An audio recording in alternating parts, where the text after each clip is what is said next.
નમસ્કાર દર્શક મિત્રો, હું જપન શાહ કાનમ એક્સપ્રેસ ન્યૂઝમાં આપનું સ્વાગત છે।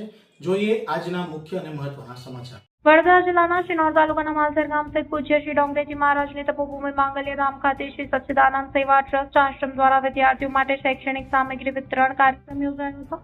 પૂજ્ય શ્રી સ્વામી મુક્તાનંદ ગિરિજી મહારાજના અધ્યક્ષસ્થાને યોજાયેલા કાર્યક્રમમાં દર વર્ષની પરંપરા મુજબ આ વર્ષે પણ વિદ્યાર્થીઓને વિનામૂલ્યે શૈક્ષણિક કીટ આપવામાં આવી હતી।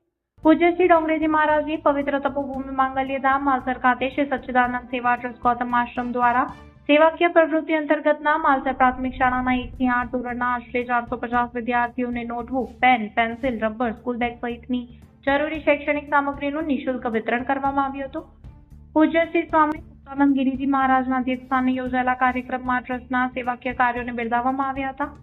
શિક્ષણને પ્રોત્સાહન મળે અને આર્થિક રીતે નબળા પરિવારોના બાળકોને અભ્યાસમાં સહાય મળે તે હેતુથી ટ્રસ્ટ છેલ્લા અનેક વર્ષોથી સતત આ પ્રકારની સેવાકીય પ્રવૃત્તિ કરી રહી છે।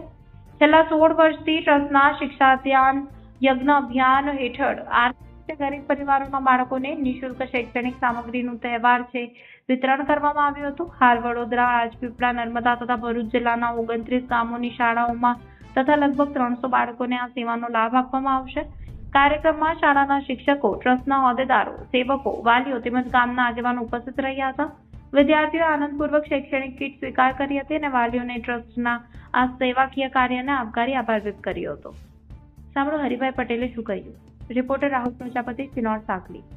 માલસર પ્રાથમિક શાળાના બાળકોને માલસરમાં 1 થી 8 ધોરણના ટોટલ 235 વિદ્યાર્થીઓને શ્રીધામ સેવા ટ્રસ્ટ તરફથી દર વર્ષની જેમ નોટબુક, પેન્સિલ, રબર અને કંપાસ આ દર વર્ષે શ્રીધામ સેવા ટ્રસ્ટ આપે છે।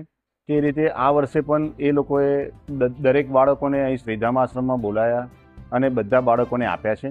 અને બાકી જે શ્રીધામ સેવા ટ્રસ્ટ તરફથી ટ્રાઇબલ એરિયામાં જે 25 થી 30 ગામોની અંદર નોટ ચોપડીનું વિતરણ છે તે યથાવત છે। દર વર્ષની જેમ આ વર્ષે પણ ચાલુ જ છે। જય સિયારામ।